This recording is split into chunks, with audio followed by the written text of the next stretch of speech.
Good afternoon, good morning, good evening, good night, wherever you are. This is Mahdin, and I'm with Philo and Khayalie as usual. I can see there's zero viewers right now. That's awful. We should have more. We should have more viewers by now. Whatever the case, I'm sure that you guys are going to be coming on very soon. Oh, we got two already doubled, and I'm sure we're going to have more viewers coming on, and hopefully more people will be watching the stream later on. We're going to continue today with our review of the Daniel Haqiqatjou versus Matt Dillahunty debate. We saw Dillahunty's presentation last time, and before that it was Haqiqatjou's, and we focused a great deal of time on that and a great deal of attention on the core issues, probably more than any other channel, probably, I think, at least maybe outside of Dillahunty and Haqiqatjou themselves. We probably gave a lot of work on that. So anybody wants to go watch that, you can find it on our live stream section, etc. So today we're going to continue with the remainder of the debate, and I think it involves the live discussion between Haqiqatjou and Dillahunty. So that should be good, because I've heard apparently, I think Khayalie had mentioned it. I've seen a bit of it. Philo, you may not have, where they have a bit of a violent encounter, or almost violent encounter. So it should be good to watch. But yeah, Philo, Khayalie, anything you guys want to say? All right. Hello, everybody. Hello, Mahdin. Hello, Khayalie. How's everybody doing? We're good. We're good. I'm good as always.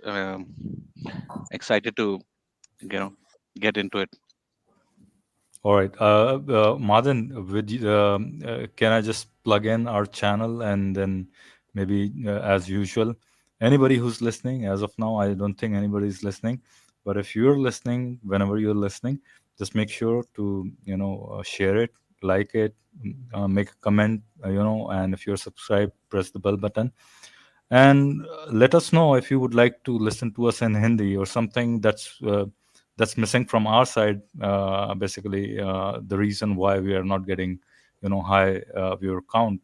If you think something is going awry from our side, let us know, and probably we can make that minor change or whatever change that we can make from our sides to gain some good viewership, basically, at least healthy viewership for us to stay motivated.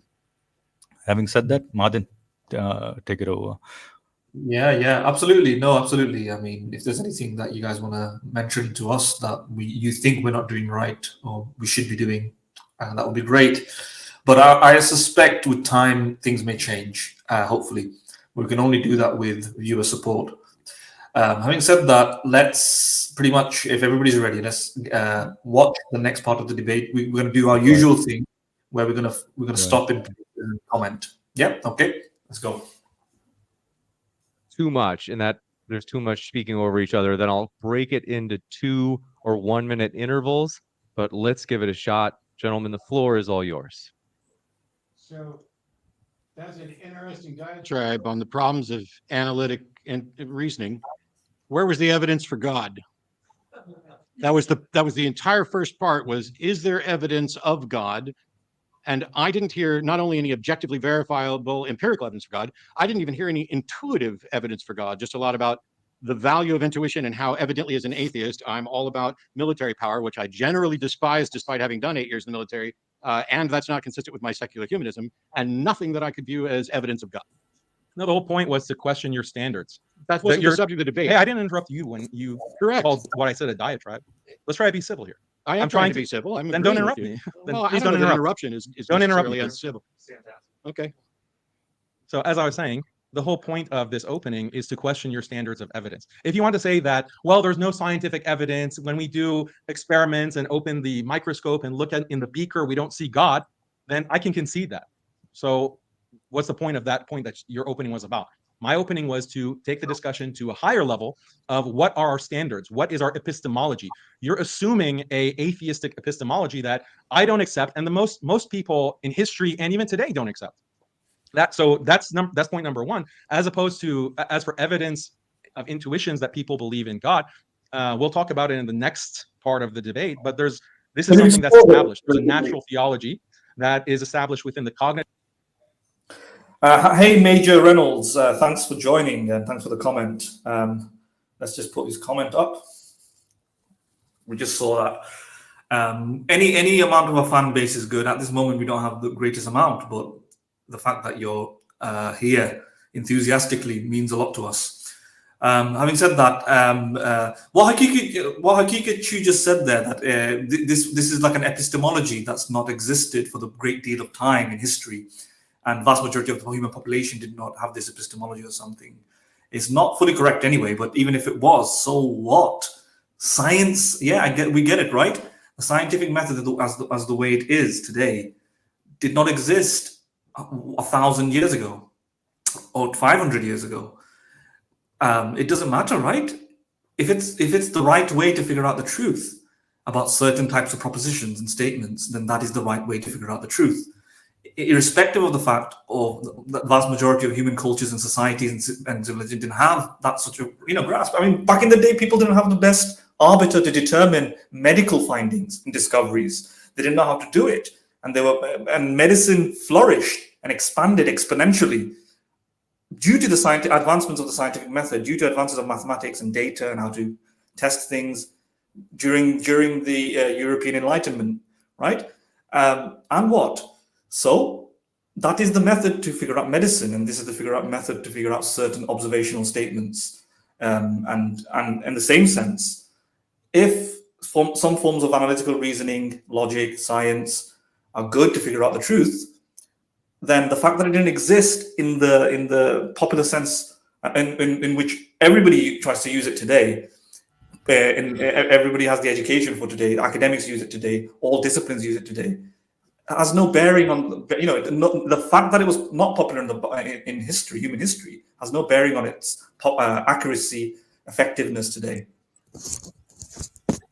I And I agree, think, Mahdin, and yeah, and that's one of the reasons why in history there were not too many great scientific findings. I mean, there were probably, there were quite a few scientists. You can name a few, even from the Islamic world, Avicenna and Al-Razi, and then Ibn al-Haytham and all those.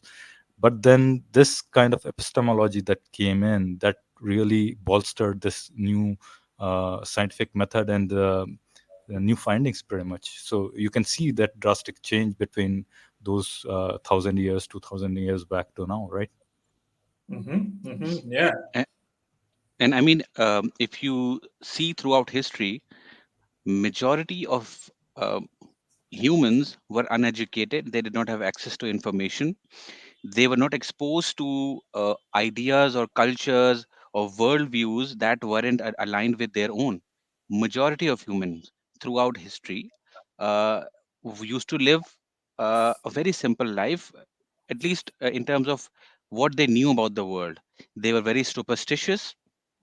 As Mahdin mentioned, it was even apparent in how they dealt with diseases, what sort of medicine they were using, what sort of medieval methods were used to cure these diseases. So all of these actually are highlighting the problem that humankind have been in a way that existed at the time. That which is that humans did not have access to information at the time. The moment or humans, we see throughout in history that humans started getting more and more access to information, education. They were able to interact with other people with opposing worldviews. That is where we see people actually being able to recognize that their worldviews could be wrong. They don't know a lot of things. Many of their intuitions are wrong. Many of their cultural rituals, practices are wrong or may be wrong. So I think that sort of highlights the problem, right? And this should be brought up as an issue, as a problem, not as an evidence. Yeah, exactly. So I know Haqiqatjou has a fondness to do this. So any Haqiqatjou fans out there, you'd realize that this is his sort of formula to analyze the world a little bit. In most debates, he appeals to the majority of people in pre-modern societies. So even in his moral debates, he argues that apart from a few civilizations, a few continents after the 17th century, maybe 16th century, 18th century at best, with the rise of liberalism, with the rise of the scientific revolution, industrial revolution, apart from a few people with like Locke, John Locke, Spinoza, and so on, at the rise of the European Enlightenment, apart from that particular continent, the rest of humanity before that, pre-modern societies before that, had completely different attitudes, values, norms, morals, and he makes the same point in almost every debate. In the debate with, I think, Mike Jones, he made the argument that that the vast majority of pre-modern societies accepted child marriage, and therefore child marriage is good, etc. And similarly, in a debate with, I think it was Jawad, is the Harvard scholar, the Islamic Harvard scholar. Javed T. Hashmi. Jawad Hashim. Jawad T. Hashmi. He made the same arguments to explain how these ideas and attitudes were commonplace back in the day, and we can't simply just get rid of it simply because a few European white men had decided something in the Western civilization, right? And pre-modern society, these were just the norm. So this is his formula on almost every debate, and he's applying it in this debate in a logic context, in a science context, epistemology context. But that was the common epistemology back in the day. They had a more of a uneducated epistemology. But well, guess what? Like Khayalie has said, like Philo said, like I have already given already an indication of, the epistemology back in the day was broken, fragmented, distorted. It wasn't clear cut. It wasn't organized. It wasn't integrated with mathematics. It wasn't integrated with logic. It was based on many different things, and it wasn't, as Khayalie said, people weren't as educated, right? There wasn't great advances, great, brilliant, extraordinary breakthroughs, and it didn't happen countless times over a period of time. It didn't happen in manufacturing, in an industrial pace, industrial scale. That's why it's called a scientific revolution. Things changed in a significant way in Europe. And it's not just in Europe. There were revolutions in China, there were revolutions in medieval Islam, Islamic empires, there were revolutions in ancient Greek times, but it was just a different type one. In Europe, for some reason, things came together. Now, that's just maybe a happy coincidence. That might be due to financial and monetary advantages through colonialism. It might be a combination of factors, climatological, economic, genetic, even random luck and chance, lots of things colliding together, right? And just, things happened. And so the idea that pre-modern societies had this different epistemology or different attitude is not the result of sincere, deep inquiry that applied the very coherent and cogent forms of thinking that we had today. It was this kind of combination of fanatical, mystical, intuitive ways of thinking, but we usually that got described as uneducated and illiterate, in the sense that it was not based on studying the natural world. It wasn't based on making calculations. It wasn't based on formulas. It was based on starting from assumptions, like an Aristotelian method, a form of deductive form of thinking, and rather ignoring induction. Or it was from mysticism and just assumptions about how the world worked, or scripture, divine revelation, right? And that whole point of the European advances in that particular area is that science and reason and logic were given a more of a focal standing, right? And these things, if we didn't just accept things on faith and divine revelation or intuition anymore, that's the whole point, right? So he has to wrestle with that and explain why intuition bypasses and surpasses the other methods. And in this moment, he just states that countries have had this and people had this. He's making an appeal to popularity. He's not actually explaining why intuition as a principle, or intuitions as a principle, is more superior to get to the truth or make advances in knowledge versus analytical thinking. He's not making that. I mean, notice he doesn't make that argument. In fact, he can't, because if he starts to do that, then his intuition principle turns into an analytical argument, right? So here's the issue. His intuition principle lays on an intuition, but that begs the question. And he may say, even begging the question, it can't be applied to my intuitions because that's analytical thinking. So he's kind of barricading off intuition and simply saying, intuition stands on their own, but why, right? Because it's incoherent, it makes no sense. It just stands there and I made this point before. It just stands there without any legs. It's a principle with no justification in the first place, right? And he just appeals to it by saying people held this. Well, okay, who cares? Yeah. Yeah.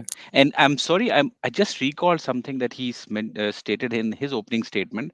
I'm not sure if it is exactly relevant to what we said, but I just recalled that he said that wherever monotheism goes, and let's say even if it goes into a polytheistic society, if it is introduced in a polytheistic society, it is always or at least majority of the time, monotheism sort of wins over. It spreads. It is over to win over the at least intellectually the population and the masses.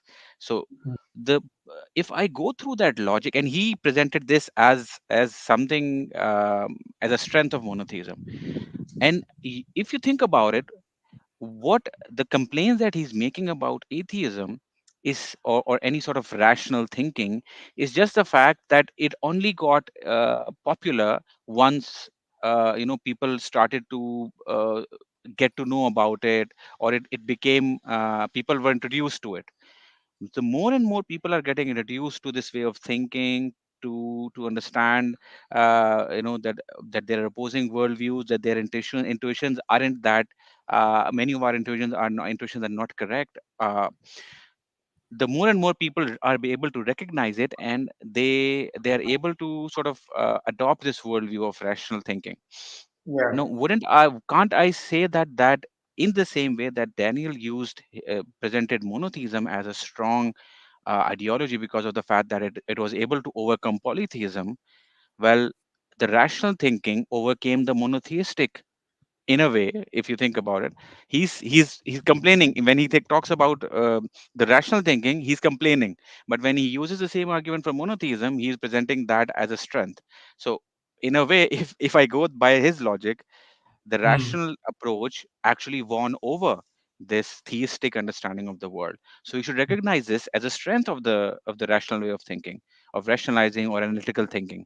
Yeah, So yeah, yeah. he again, once again, it's a demonstration of his double standards. Yeah. Philo.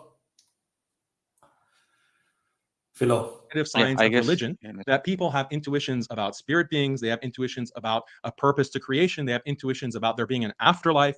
These are all things that are established within the cognitive science of religion. Is that a pause for me? Yes. Cool. So I wanted to do a debate on Islam versus secular humanism and which one's better for the world, but Daniel didn't want that. And then James kept coming back to me with potential topics for a debate. And I pointed out various problems with them and everything else. And then finally I gave up. And just the 3 different topics that he wanted over 3 hours is what I agreed to. And so I'm given a list of topics. And topic 1 is there evidence of God? I rest my case because he just said that the entire purpose of his opening was to question my epistemology. I am irrelevant, and my epistemology is irrelevant to whether or not there is evidence of God. And if you demand that the first hour be on is there evidence for God, and you do not address that topic and admit that instead you've decided to go with a different topic, you have to fall. Can you pause it? This is a really good point. Yeah, it's true. His epistemology is irrelevant to some extent. I won't say completely irrelevant. Right.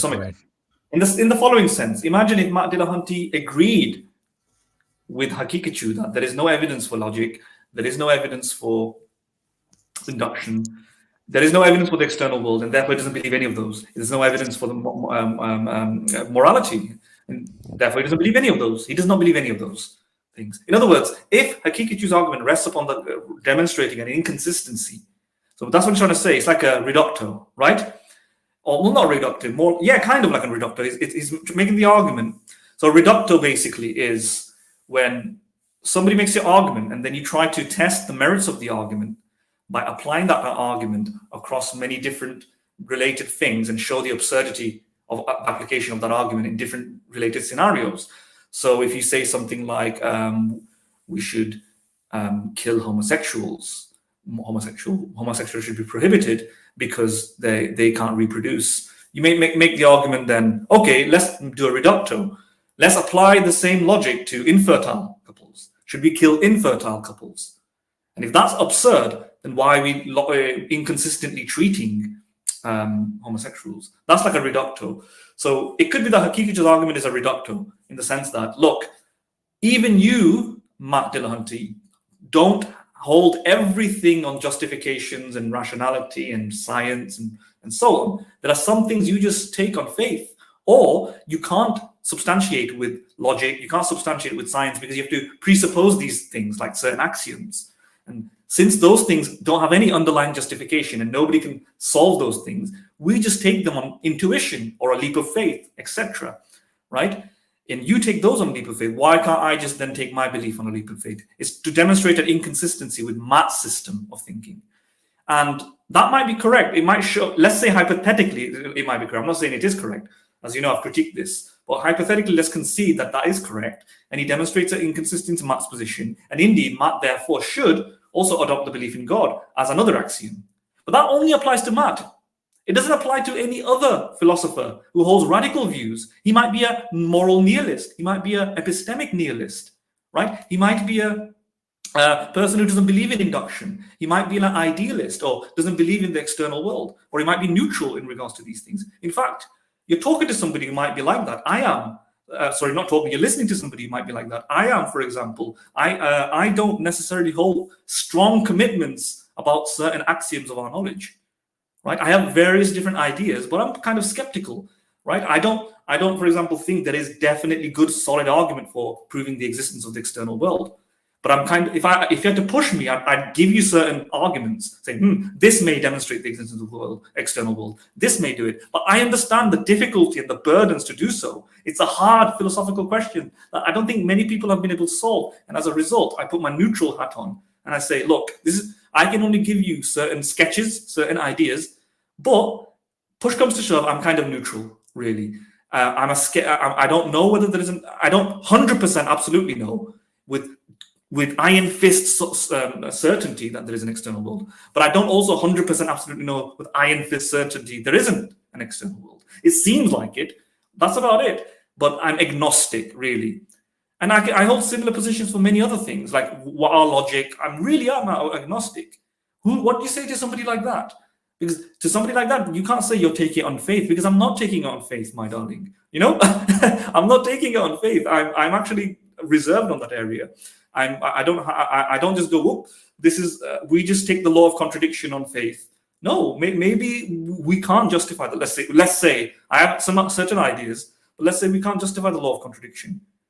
You wouldn't, a consistent, clear, rational thinker who thinks every part has to be justified for it to make sense would suspend from making a decision on that because they can't justify it, let's say, that axiom, right? And before somebody thinks, then why would you try to justify it? Why would you want to? Why is this habit to do so? Whether I held the habit or not, it would remain unanswered. And that's the attraction towards it. Whether I just close my eyes, put my ears in my finger and go, you know what? I don't know whether the external world, let's forget it. Let's just make it up and just say, my senses. Let's forget what Descartes tried to do. Let's forget what Kant tried to do. Forget medieval philosophers try to prove the external world with so much hard work and volumes and volumes of text. I can solve it by just declaring it solved by faith. There you go, faith. I believe it on faith, right? I've just done it there. That would be kind of cheap, right? Whether or not I feel like declaring it on faith, I do realize that if I do that, I've not actually solved it. I just walked around it. I just pretended to solve it. Nothing has been solved. And this is why you do have to have a more humble, rational lens to even questions like whether the external world exists.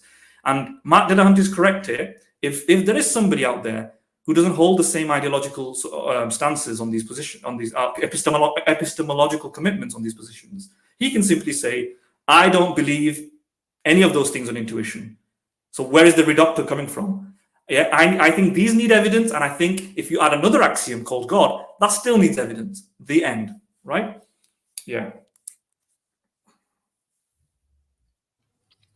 Agreed, Mahdin. Shall we move on then? Khayalie, you want to say something? Yes. No, I think we can move on. Okay. And I rest my case. No, it's the same exact topic. If you have a debate topic, part of the debate is to analyze the topic and the assumptions that go into one position or another. I'm analyzing the assumptions that go into the first sentence or the second sentence that you had was that this kind of scientific analysis is the best route to Can you truth. pause it? I am objecting to that and propose. So I think Daniel is completely wrong over here. A part of debate is not about discussing the topic of the debate. I disagree with that. You discuss that in pre-debate.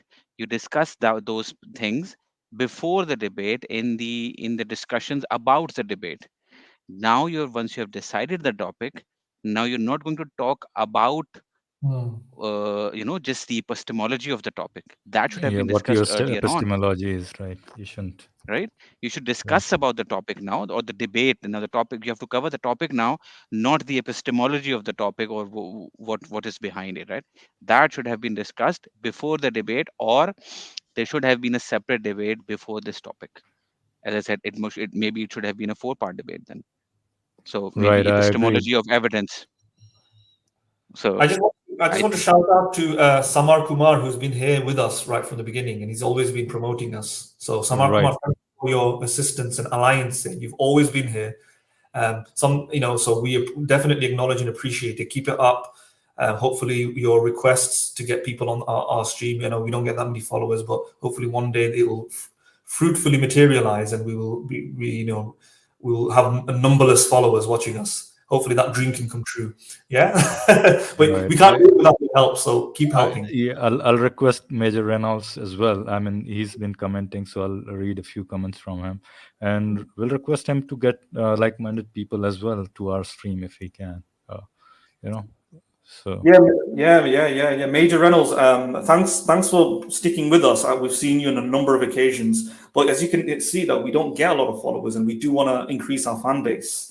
So if you have like-minded, friends and family and people who want to listen to these debates, or maybe even people who are oppositional, people who you might debate with, who might be interested in our streams, people on Haqiqatjou's side, if you can bring them here, maybe you can have a discussion, we can talk live, or just listen to us. We'll definitely appreciate it. all right, let's go ahead then. Using an alternative. Well, how about you explain to us and justify why it's the best route to truth? Because the subject of the debate is there evidence of God? Yeah, how do we determine that? You're asserting that it has to be scientific. That's one funny moment. How do you determine that? Yeah. Was the subject of the debate, right? Yeah, Okay. yeah. They should have thought about that earlier. Yeah, Then let me you should just- have thought about that earlier, man. Let me just say something. I do think I think Haqiqatjou is correct to some extent here, because I think those things are relevant, right? No, but you should. I agree. I agree. Those are relevant. But the question is the topic of the debate should not be what is the evidence for God. The question should be what is evidence. I think look, it's debatable. I think it should have been more clear, so that for morality's sake, for the sake of a better word, then Matt can prepare for the fact that he's going to talk about epistemology. So it should be something like, what is evidence, and is there evidence for God? Right? Yes, I guess. Yeah. Yeah, Something but like then you have to make precise, a clear, at least declarations that we are going to talk about these things. If your subject is like what's the evidence for God, then you're probably, if you're talking about epistemology at that point, probably you're not, dealing with it honestly. At least so I think, right? It is definitely connected in the sense that any statement like what is evidence, any statement like is there evidence for God? Well, in that sense, you have to define what God is. You have to define what evidence is, and if you can make a case that this is an alternative way of evidence, so as long as it's relevant, it's relevant, right? In other words, if the proposition is there evidence for God, and you start talking about railways, that's irrelevant, right? And you start talking about proving evolution, that's irrelevant. But if you start talking about epistemology, but then relate it to the topic, it's relevant, as long as you can make a link to the topic. Haqiqatjou, clearly what he's trying to do is trying to show that there is evidence, just a different form, right? Now, wait, let me just reverse a little bit. That's not right. I misspoke. There isn't evidence, right? There isn't evidence, but that is indeed another way of getting to know God. In other words, there isn't evidence for God. It's just an alternative epistemology to hold the belief in a God in a justified way without the ordinary senses of justification that you apply within science, within logic. In other words, it's self-evident, right? So he is trying to get kind of connected to the topic, but I understand what everybody else's problem is here. The problem is because it's not clear cut that he's going to do this kind of gymnastic, right? But I would say definitely if he was writing a philosophical paper, this is completely correct. He's not doing anything wrong. He's playing by the rules. But in an audience situation like this with Matt Dillahunty, he's putting a fast one in the sense that it should have been far clearer that he's going to be talking about this, especially when he's not just presenting an alternative source of evidence. So even if the discussion revolved around what is evidence, and he said, look, logical evidence is evidence as well. I'm going to present logical evidence. Logical evidence is evidence because analytical thinking is evidence. For example, 2 + 2 = 4, that's a form of evidence. And I have evidence for God in this form. That will still be an evidentiary conversation. And he would have to explain his methodology and then explain why that's working. In this situation, he's actually saying we don't need evidence, but it's still warranted. He has a special license to hold it. So it is a little bit mischievous. I can agree to it somewhat, the way you have said. You can say that, but then the problem is you can probably divide it, maybe make it 75% of your intro to epistemology, and then maybe explain, but he's kind of clubbed in, the whole argument is clubbed in one argument together pretty much. And his entire argument is that just like we intuitively accept the external world, we can intuitively accept God. If there is an argument, there is indeed an argument. It's an argument for argument for not having arguments. Right, you get it? Right. Yeah. So there is an argument. I won't say there is no argument. There is an argument that you can put it in deductive premises. Even you can say intuitions are this, and this. This is an intuition. Intuition doesn't require any evidence of proof. We just accept it on faith. Therefore, a God intuition is something that we just accept it on faith. Here's a God intuition universally that is known by scientific studies, Barrett study, etc., Japanese children, whatever, and therefore there is a God intuition, and God intuition doesn't need any evidence. That's one way he can deductively place the argument. So there is an argument structure there. It's just that he's making an argument for not making an argument for certain forms of beliefs. That's axiomatic, self-evident beliefs about our reasoning faculties and so on. So there is an argument there. He has made an argument, but it's not for evidence for God. It's for lacking any evidence, but still being allowed to believe in it. You see that? Right. Yeah, definitely. Yeah. So in other words, what he's doing is he's saying that the belief in God doesn't need evidence. So the question was, is there evidence for God? He's saying, well, the belief in God doesn't require evidence, and we hold beliefs which we don't base on evidence, and therefore my belief is justified in God. But that doesn't prove, or that is not an evidence for God. Then I guess in a way, what you are saying is also correct. What Daniel is saying is correct, and then what Matt is saying is also correct. That he, as Daniel has sort of, when he says I rest my case, meaning Daniel said that there is, in a way, Daniel is agreeing that there is no evidence for God. I don't need evidence for God. In other words, So you can say in short that the belief is justified, but not the truth value of it. Somewhat. Exactly.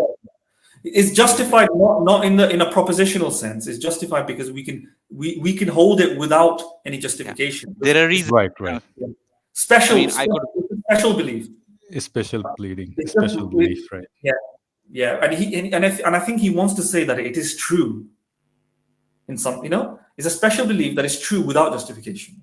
Right, but I'm questioning. I'm saying it is a belief that you can say that it's a justified. You're trying to justify that belief, and you're saying that's a belief that's justified. But you're saying that he's also holding that it is true as well. And I'm saying that you cannot ascertain without any further, It depends what you mean by true, right? If you mean, that's exactly what I was saying. If you mean by truth that there is an independent, it's in mind independently true. then that's just an assertion, right? Because there are methods to figure out why something is mind independently true. Mind independently true.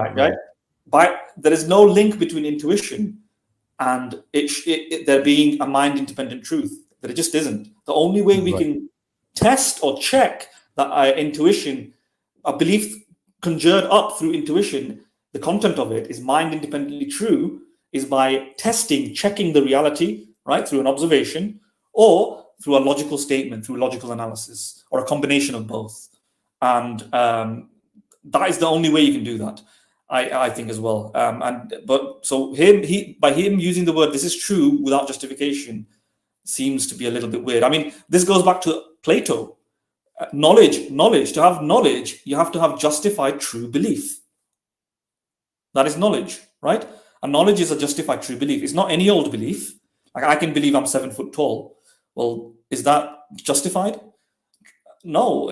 How would I justify it? Maybe with some supporting evidence. And once I support it with evidence, right, and then I check and I make sure that it is right, then I have knowledge, right? So knowledge isn't just justified. Mahdin, we lost you. I think you lost your signal. So yeah, I think we agree. It's a justified belief. Yep. Go ahead. Can you hear me? What happened? Yeah, you broke out. Yeah, your voice was gone for about 10 seconds or so. So Okay, go back. what was the last thing that you heard? I think you were talking about justified true belief. Yeah. So Plato came out with justified true belief. It just basically means that in order for a belief to be a knowledge, belief to be graduated to the position of knowledge, it has to be justified true belief, right? So there's three components: it's a belief, it's justified, and it's true. So it's not merely just justified belief. So I might have a justified belief that let's say the 70% that graduates to a true justified belief, right? I agree. Yeah. I might. Sorry, go on. I'll just explain what I mean. Shall I just quickly explain it, or? Sure. Go ahead. Yeah. Yes, please. Like a justified belief would be something like if I turn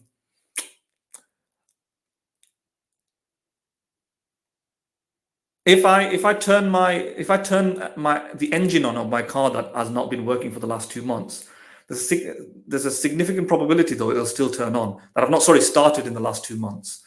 There's a significant enough probability it'll probably turn on. You might say that's a justified belief. It's justified. It's not just a belief that has no justification behind it. Like, I'm 7 foot tall and I have no justification.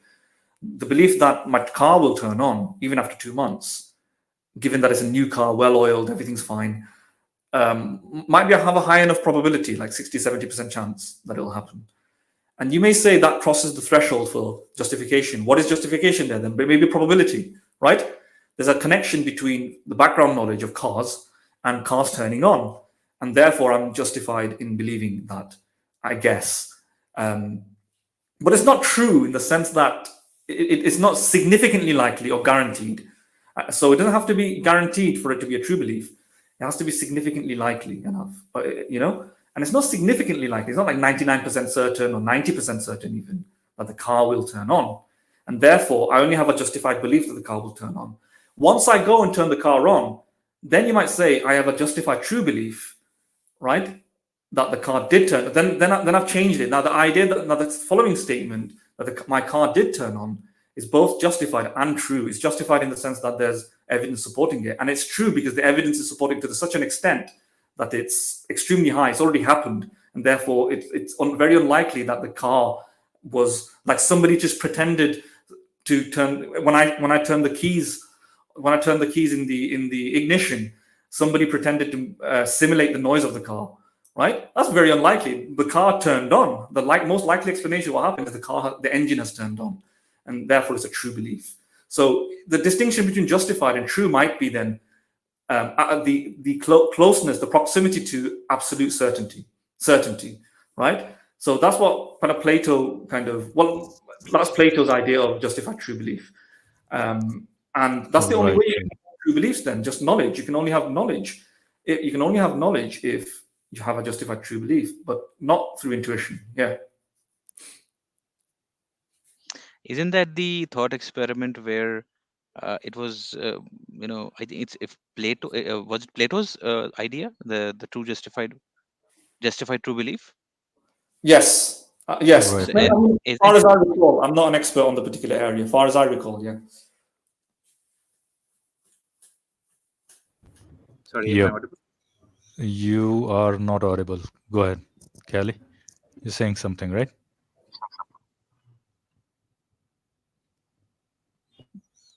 Khayalie, we can't hear you. Mahdin, can you hear Can you hear me Khayalie? now? I can't hear. Can you hear me No, I now? can't hear you. Can you hear me now? Yes, we can, Okay. but it's your voice is slightly lower than it usually is. Like over in the stream overall, or just it just got lower right now? Yeah, now it's better. Go ahead, Okay. please. So what I was saying, isn't it the thought experiment where this justified true belief? It turns out that it's very difficult to have any true justified belief, because even if you have even if you believe, let's say when you're coming back from home, there's a tree in your way back to home, and now based on your daily observation, you believe that the tree exists. Now it's justified because you have observed that tree. But when you come home and you tell someone, well, I know that the tree exists, is that a justified true belief? Well, there are certain complications with that. Is it that same uh, you know idea that you're referring to? Because, for example, Yeah, what was the difficulty go on. is the difficulty with that is, maybe when I came home today, the tree was cut off by someone. It was chopped off. So I cannot know it until I actually go there. Yeah, And yeah. then, It's about probabilities. It basically right. knowledge is about probabilities. One of the best ways to have a very high probability that it's knowledge or true, is that you're looking at it maybe. But even there, in that situation, so you might be able to say it's a hallucination. You might be able to say it's a trick. You might be able to say it's like a fraud, right? So you might be witnessing something like a tree, but it might be a fake tree. What you think is a tree might be not the right tree. So once you observe it, so you can never have absolute certainty in that sense. But who cares about absolute certainty? We only care about high enough probabilities, right? Right. Yeah. So Agree. can you hear me? Yes, I can hear you. Yeah. So the point is, yes, it's true that when I'm not looking at the tree, somebody might cut the tree, right? By the way, we're not talking about whether if a tree falls in a forest, what does it make a sound? We're not talking about that. Is that what you're thinking about? No. No, yeah, we're not talking about that. That's something else, right? No, that's something. Yeah. So the fact that there's a tree, even when in your garden that you just looked at 5 minutes ago, now you've walked into the kitchen. Now, can you continue to say that it's justified true belief? Well, I would submit yes. There's 99% certainty the tree is probably there. Just apply common sense, right? Reason being, there's the probability 99% of the time is that your tree will remain there, right? Like when you look back, it's there because most of the time, through our background knowledge suggests trees don't just get cut down so easily, very quickly, right? Most of the time, people are not cutting trees down unless you're living near a situation where there's an industrial site and people are cutting trees down. Your tree is most likely not going to be cut down unless you do it, right? And very rarely neighbors go and randomly cut down the tree, right? Like I'm in this particular room right now. My kitchen is in another room. I have knowledge that my kitchen is on the other room, even though I'm not looking at it right now. And because I'm 99% justified in my belief that my kitchen is there, because kitchens don't vanish suddenly. In fact, I've never seen a kitchen ever in human history to vanish just like that, right? Unless somebody comes and demolishes it, and that doesn't happen every day. So there's probably 99% chance that my kitchen is there, which is almost certain, and that's good enough. Do you get it? Totally Yes. agree. Yes. Right. Mahdin, just a moment. I'll take this moment to say hi to Desi. Desi, thanks for dropping by. Always appreciate, because myself, Khayalie, go to your stream and promote. I've been to your channel and promoted our channel. So thanks for dropping by. If you want to stay, maybe we'll open the stream and maybe you can join and talk about it. Talk about whatever you want to. All right, guys, carry on. Shall I move forward with the Yes, video? let's go. And I think you can. Are you playing it at a normal speed or is it 1.2? It's I don't know if 1.25. Okay, fine.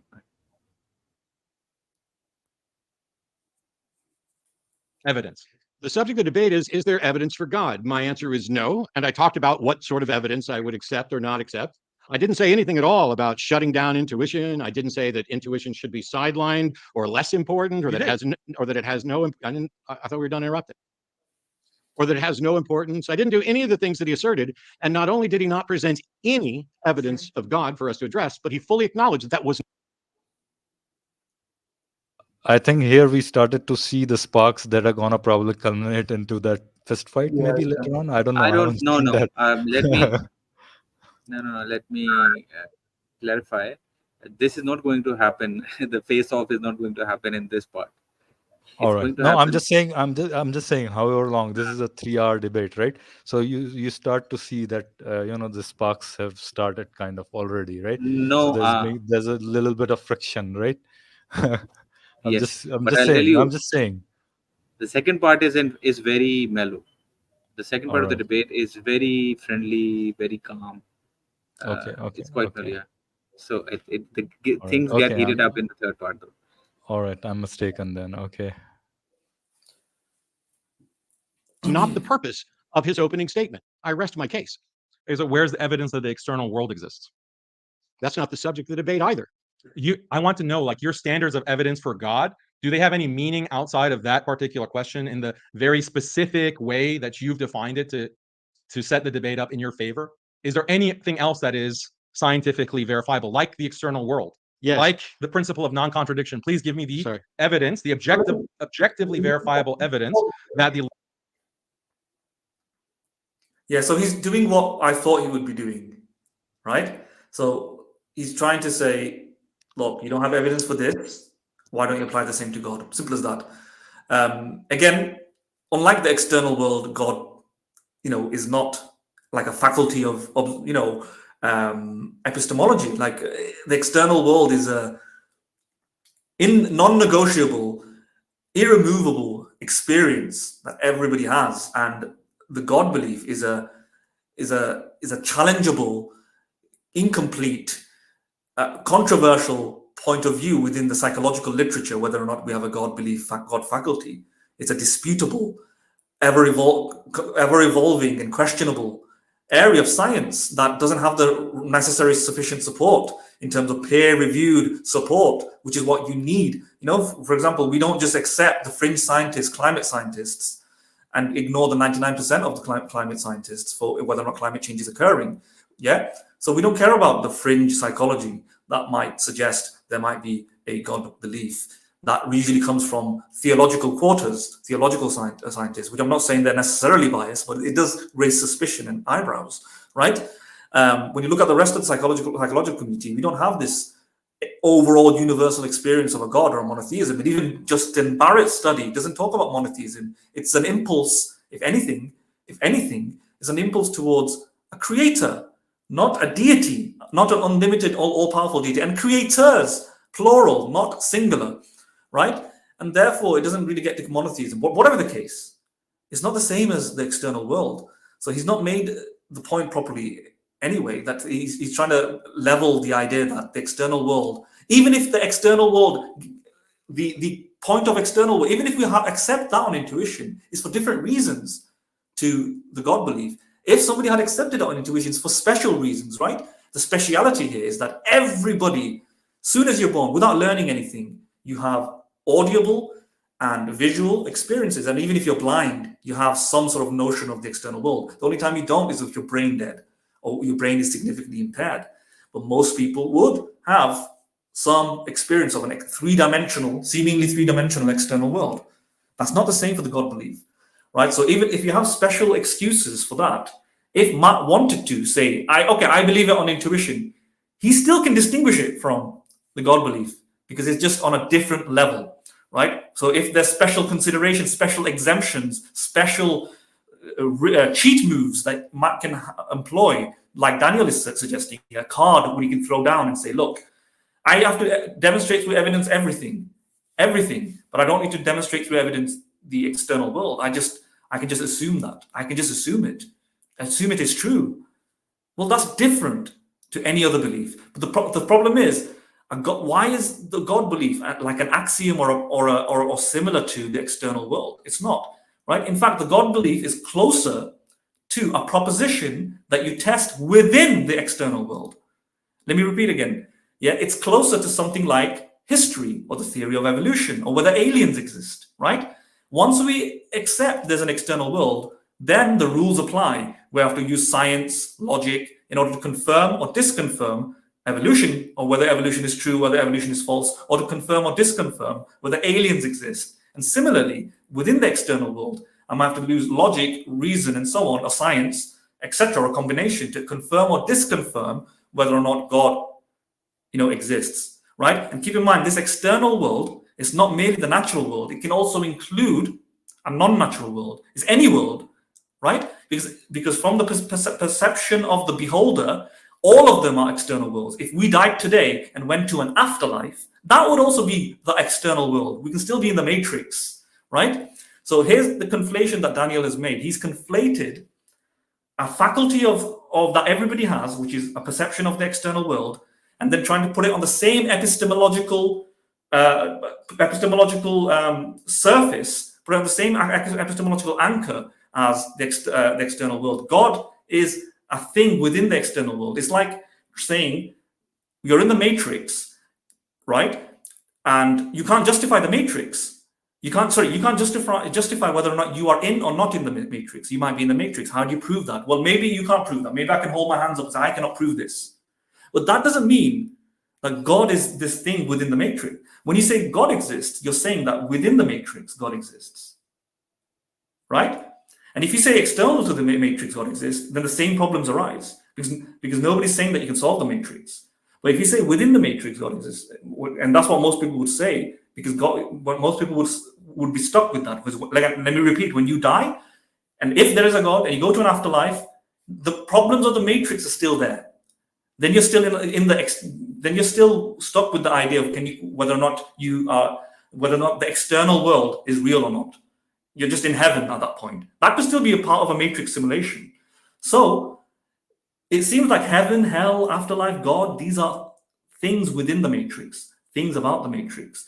And the only way we can deal with that is through logic, reason, things, evidence, etc. That's how we solve the problems of things within the external world, whether evolution exists, aliens exist, God exists. But when it comes to questioning whether the external world exists, if Dillahunty wanted to take the excuse that it's just intuition, he would have special warrant, let's say, to do that, because it's different from the God belief. Yeah, sorry, I talked a lot there. All right, Hello. Mahdin. Yes, agree to all that you have said. Khayalie, you wanted to say something? I was thinking of moving on. No, we can move on. I think I totally agree with Law of non-contradiction is true. That's not the subject of this debate either. And after being accused of setting this up so that it would be easy for me to win, after acknowledging he chose these topics that I did not want to address, and now it turns out that he also does not want to address, I don't know what to do. James?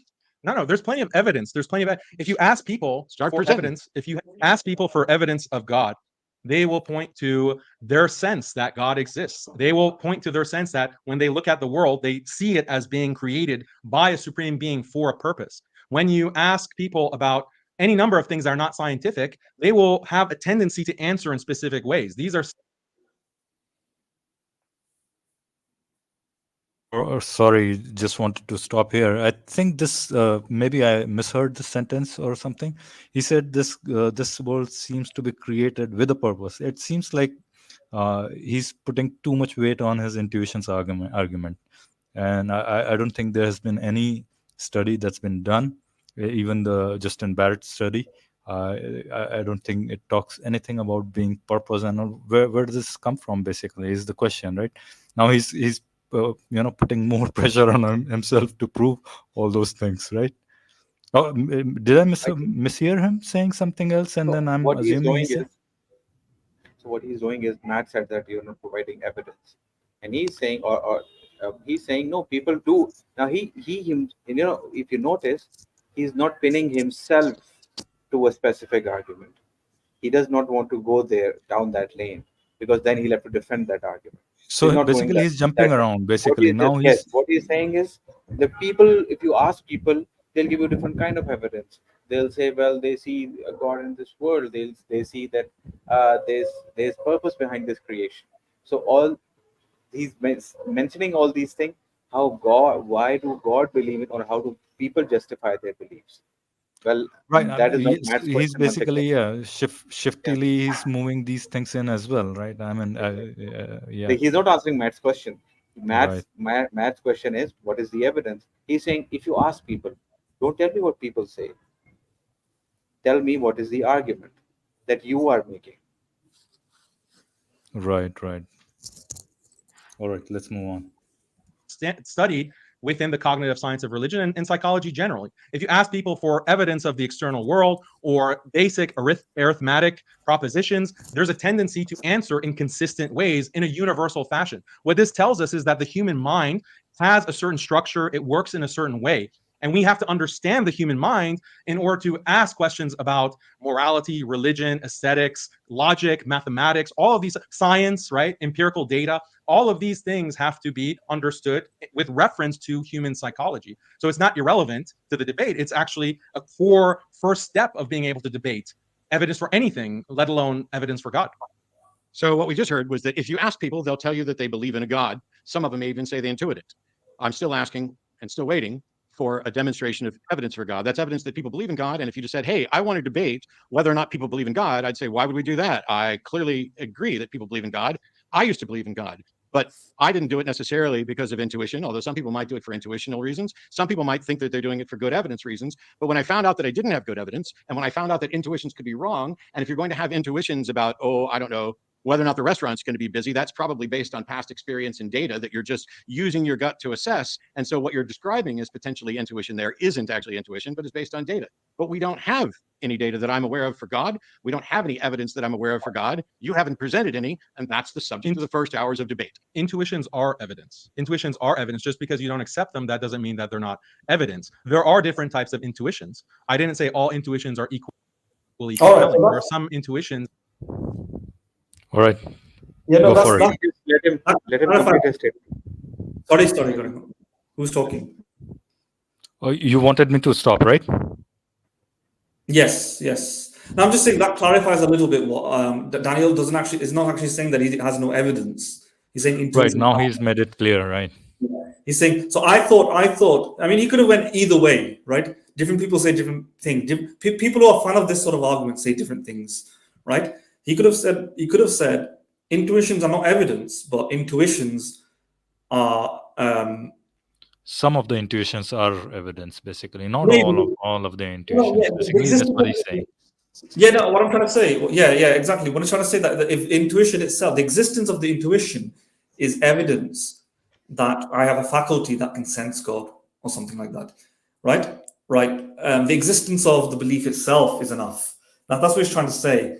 But the fact that the belief doesn't contain any further support, yeah, that's obviously he's admitted to. So he's not saying there is any. He's basically then what he's clarified is that he's saying there is no additional scientific evidence to support his intuition in order to substantiate the truth value of it, the content of it, the propositional value of it, and furthermore, there is no logical argument to confirm the truth value of it, the proposition of it. But the mere existence of the intuition serves as evidence by just merely holding it without any further support is enough to have, I think that he will say, justified true belief.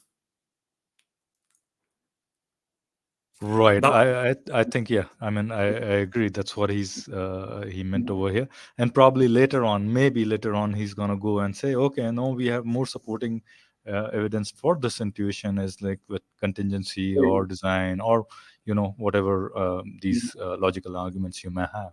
Right. Right. All right.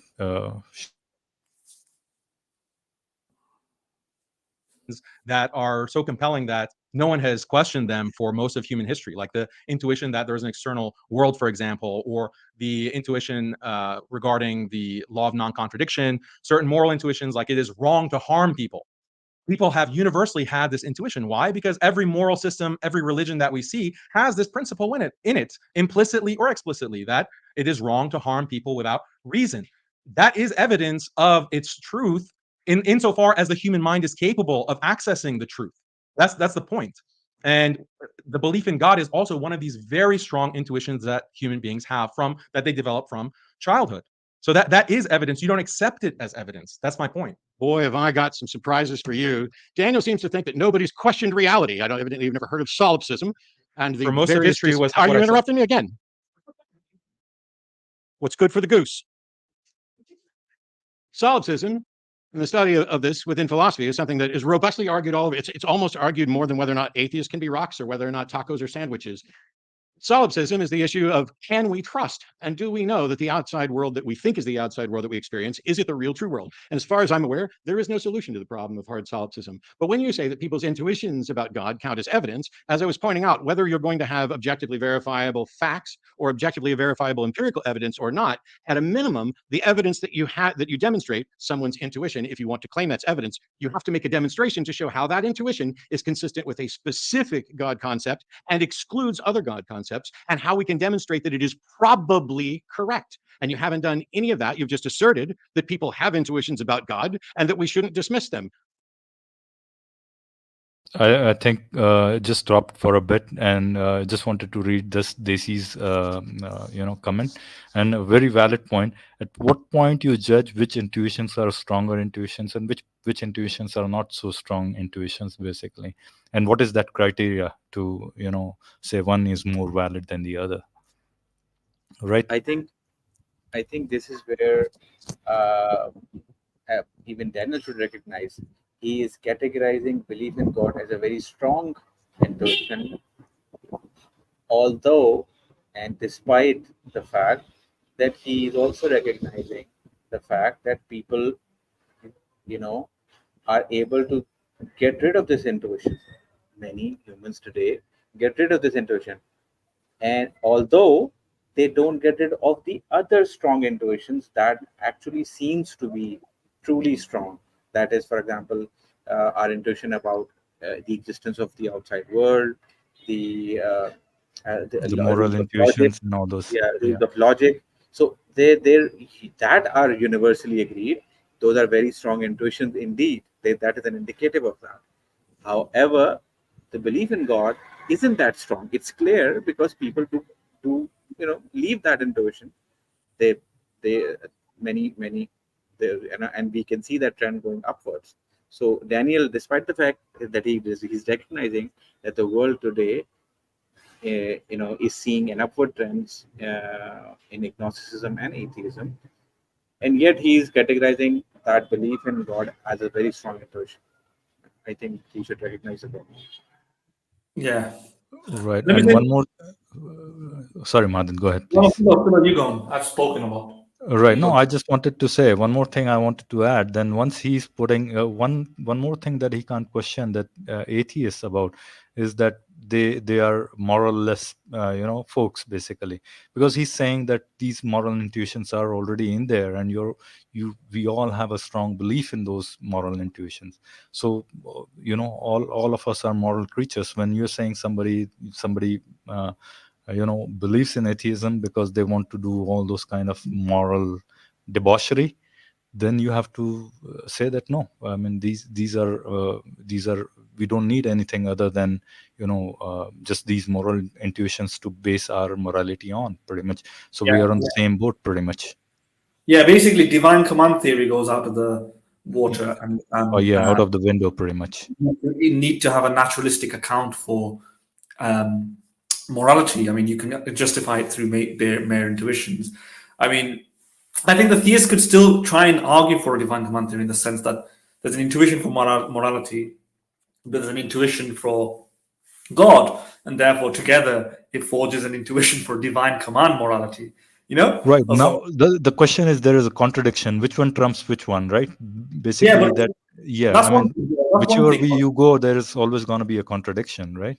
What I'm trying to say, that's true. But in the some sense, you're right. There'll be a contradiction, but they won't be able to support, I think, the original form of divine command theory, the voluntarist model. The voluntarist model is the arbitrary God. They can probably only support the independent horn. That through intuition we know benevolence is good, right? And God, it just happens to be a benevolent being. So Right. in the end, you're right. Divine command theory will fall apart because but there's a collision clause between our moral intuitions and the arbitrary model of God, right? So they do make a really bad bat for their own back here. And furthermore, if you're not a theist and you're not a divine command theorist and you're an atheist, you don't need to even think about those things. You just believe in morality straightforwardly through your intuition, right? The issue might be that throughout culture and human history, there wasn't just one intuition for morality.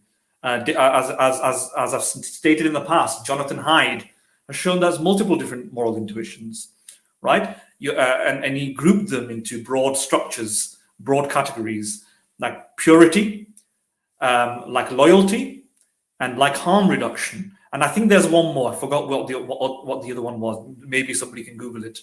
But it falls under broad categories like that. Loyalty is loyalty to the group. Purity is like you don't want to defile, denigrate, and sabotage the human condition, anything human-like. So purity would be like not touching feces, not mutilating bodies, not burning flags, not eating other people's nose, dirt, and boogers, and so on.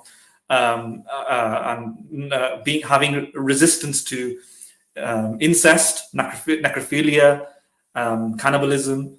These are things that are purity consideration. Loyalty, like I said, is. I think those are care and harm, fairness, and reciprocity, loyalty, in-group, out-group, authority, respect, and purity and sanctity. Is these are the 5 points.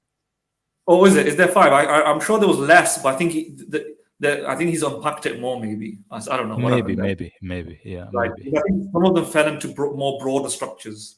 So he says 5. He has identified 5 moral foundations, basically, common to all human cultures. Basically, that's yeah. So go ahead, Mahdin. Sorry. Yeah. The point is, there's a multiplicity of different intuitions. Which one takes precedence? It's not as simple as that. So how do you figure that out? Once you've got the moral intuitions, then you have to figure out, during times of conflict, which one will take precedence? Do we elevate fairness over loyalty? Do we elevate loyalty over harm? Do we elevate harm over both fairness and loyalty? Or can we make a congruent, complementary convergence across all of these things?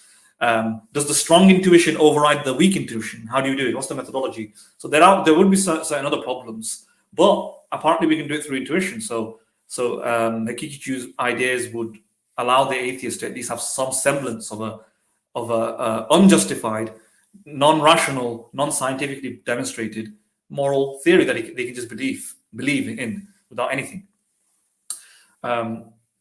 The other thing that I wanted to quickly say, though, Haqiqatjou uses a very different way. First of all, intuition, the way he uses it, the examples that he gives in psychology for intuition is this reflexive, non-analyzable reaction or gut feeling or something like that. Yeah? And intuition would be the following.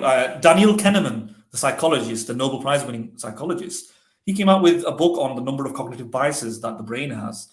And one of them is that if you say to a patient that you have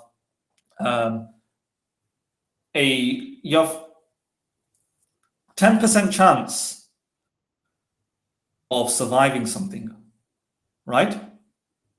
That is seen more optimistically than if you say you have 90% chance of dying. So if a doctor says to a patient a mathematically equivalent percentage, right? One of them is that you have 10% chance of surviving cancer.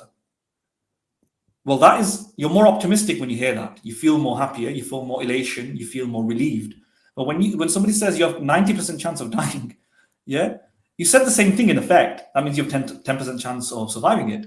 But people look at it more pessimistically, more negatively. So we have all these cognitive biases, and intuition is simply that bias. We just described the cognitive bias as intuition, the unthoughtful, gut reacting, you're not using the cortex to analyze. That's what intuition is, and it's just a fault of our brain, and so on. So that is how intuition is used in psychological textbooks, and everything that Daniel talked about at the beginning of his presentation involved talking about intuitive thinking and analytical thinking in that context. Analytical thinking is like thinking systematically with math and rigorous detail and observation, and intuitive thinking is the quick shortcuts of the brain that Daniel Kahneman talks about.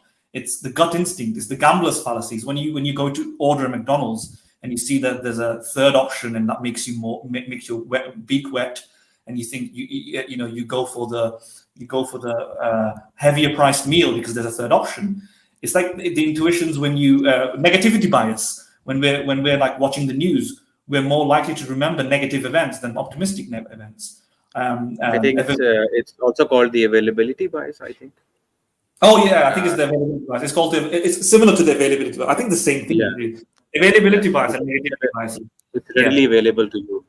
I think he's using intuitions as something more akin to baser instincts. Maybe I'm not quite sure, and somehow that distinction is not really clear to me, at least so far in this debate, right? And then the further you probe his methodology, and you realize that he just can't distinguish between his stronger intuitions and versus his weaker intuitions. So I'm at a loss at least to see why his God intuition has to be given more weightage than any other intuitions and as you just said, Mahdin, your intuitions are quick thinking. Just you just in a fraction of a second you come up to a decision, or you already know that you have to do something, or you have to act a certain way. Many of our intuitions are byproducts of evolution, right? Right, exactly. And then we take shortcuts to survive. Yeah. And some of them may involve quick mathematical decisions that work on the short term to survive, but they're not very good when you want to be in a mathematics classroom and answer hard questions. When you're sitting down at the paper and somebody asks you a question, your intuition. Have you seen the example that they show on YouTube of a baseball bat? That's if you buy a baseball bat for £1.50, something like that. There's a YouTube video, something like if you buy a baseball bat and you have this much money and you spend £1.50, how much money have you got left? And our intuition gets the wrong answer each time, right? Even Stanford. Okay. I may have come across this. Yeah, probably. Yeah. They get it wrong all the time. Basic math. Right. Why is intuition? Because our brain takes a leap through.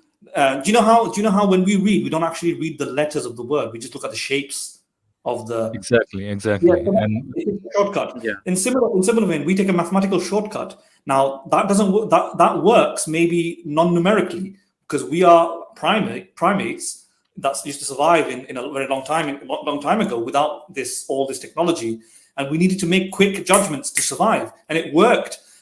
Even if it didn't work most of the time, it was better that we did that and run away in fear, because it would increase our likelihood of survival. And that's all it was designed for, perhaps. And however, when we apply that in a different context, in the context of academia, kind of knowledge seeking and so on, we get it wrong. This is why we have this kind of bias towards getting these questions wrong. Similar to the fold a newspaper 100 times, we think it'll just be, maybe 10 yards long, but it exceeds the size of the universe. And we can never figure that. Our brains can't understand that, but it's an intuition that we have. So this is like a cognitive bias. We cannot think exponentially. Yeah. We are very bad intuitive statisticians, and our exponential growth is also very bad.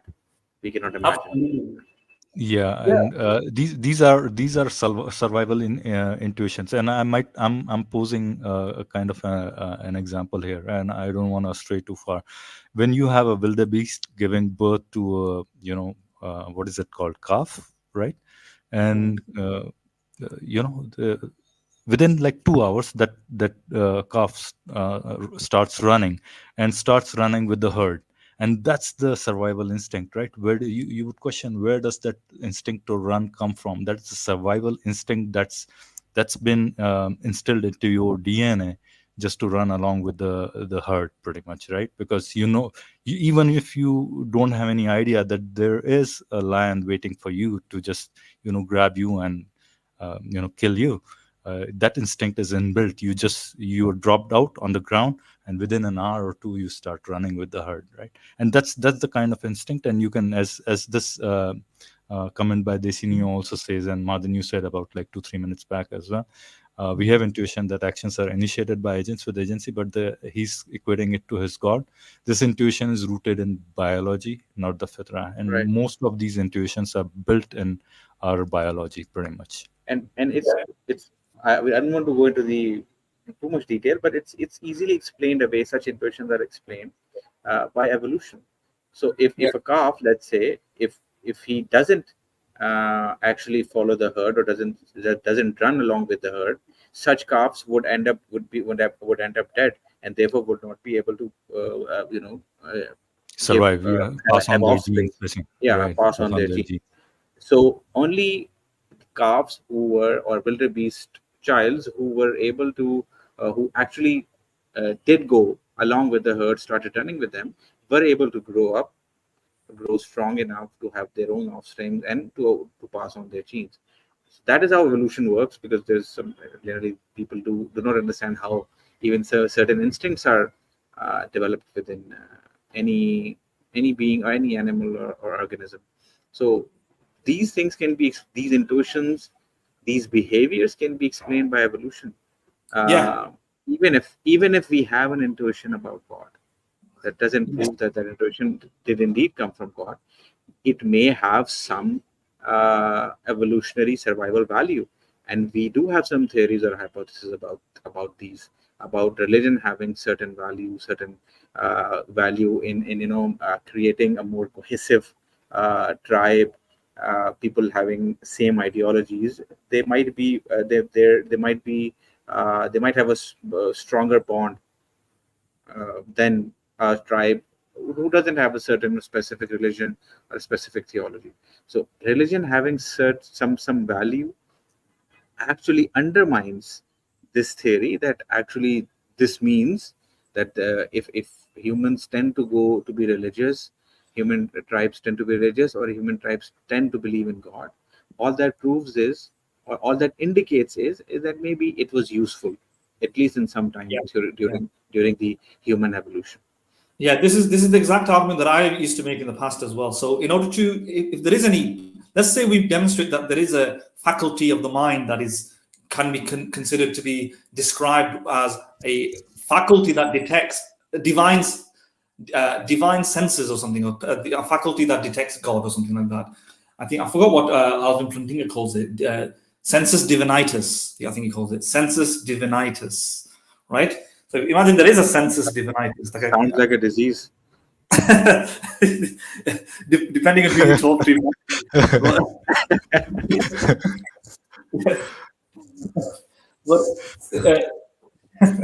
But if you have this sensus divinitus, let's say it's universally ingrained within the brain of the human, it doesn't necessarily mean, again, that the intuition is correct without any further justification or evidence to support the belief content, any propositional sort of substantiation through corroboration, observation, or logical statements, analysis, etc. Because you could just as likely explain away the intuition as a product of the imperfect brain created through the blind process of evolution that had some survival value. So it depends on which theoretical background knowledge you have when making these considerations. Therefore, when the theist proposes that we have these intuitions, if you start off with the assumption already that there is a God, you have a God belief, Scripture is true, God is true, you've demonstrated the existence of God, you've demonstrated the existence of Scripture being correct, and so on, then you may interpret everything, once you've done that part, interpret everything as the product of God, including evolution, in which case you will interpret the faculty towards God as something that has been implanted by God into the brain of the human so that the human can sense God, right? So then it works. But if you don't have any of that background knowledge, if you're an atheist who doesn't believe in any of that, there is no scriptural justification. The scripture is man-made. there is no God, there is no God in the world, there's no evidence for God, there's no logical arguments for God, you believe in a naturalistic universe and we came through evolution, then he is going to interpret the instincts of his brain as just instincts that have survival value, that has no further evidence to support it without more. How do we classify certain things as mere instincts or cognitive biases? Well, we test the instinct that we have, and we noticed that it makes a mess. It doesn't correspond to reality, right? Like an optical illusion, right? That we might have. An optical illusion doesn't correspond to reality. It gets in the way of our corroboration of the world, and as such, we classify that as not a reliable faculty to get to the truth, but an unreliable faculty that distorts the truth. That's how we do it. And similarly, because without any further substantiation supporting the God instinct, the sensus divinitis, we would say the same thing. It's just a cognitive bias evolved through evolution. In other words, you might need to independently prove God, prove scripture, and then you can support the faculty of sensus divinitis and say this is placed by God. But if you don't have any of that evidence, then you can just simply interpret the sensus divinitis as an evolutionary survival heuristic or something, or an instinct, or a byproduct, or an imperfection of the brain. Yeah. All right, Mahdin. Just wanted to. There's a feedback from your side, Mahdin.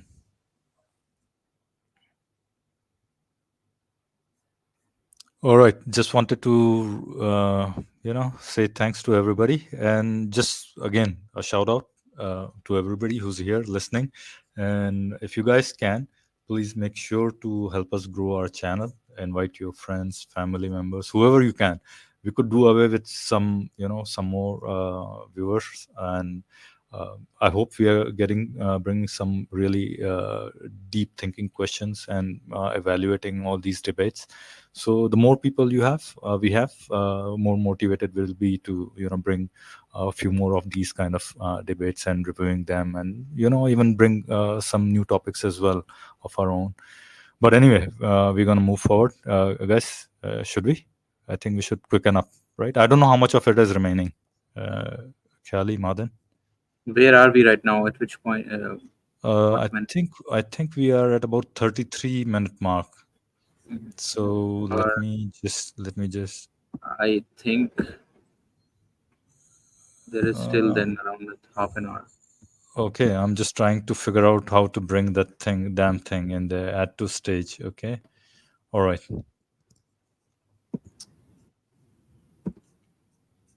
Shall we move on? All right. I didn't say we should. Sorry, you've asserted from the beginning in your opening statement that the route, I think you used the word route, to understanding reality and truth is through this kind of scientific analytic investigation. What do you want? You asserted that. You asserted that. So why can't you just justify that? Why can't you tell us why we should accept that standard? Because the first hour of this debate is Matt's epistemology sound? Is there evidence? Yes, it is. The whole debate. No, it's not. The whole debate is about who's epistemology. No, it's not. No, it's not. No, it's not. No, it's not. Yes, it is. Yes, it is. Yes, it is. Meanwhile, what I said is that scientific inquiry is the most consistently reliable pathway to demonstrably understanding reality. I didn't say that intuition couldn't get you to the right answer. Intuitions need to be demonstrated in their reliability because the wise person, as Hume would teach us, proportions their confidence to the evidence. हमारे India में हर साल 22 करोड़ लोग भूखे हर रात सोते हैं और 25 से 26 lakh. You can have intuitions and they might be right, but the way to be confident and the way for them to count as good evidence is to show that they are probably right. So asserting that people have intuitions doesn't make them evidence. It doesn't make them reliable. And it doesn't mean that people's intuitions about whether the God is a Christian God, a Scientologist God, a Hindu God, a Muslim God, or some other God that nobody's proposed as any demonstration that it's likely to be correct. And this hour of the debate is supposed to be about evidence of God. I still am waiting. So your standard of evidence takes out all moral claims, moral truths, I'll say, actually, because I do believe it is a moral truth that harming others for no reason is wrong. I can't demonstrate that. I can't bring you peer-reviewed studies to establish that.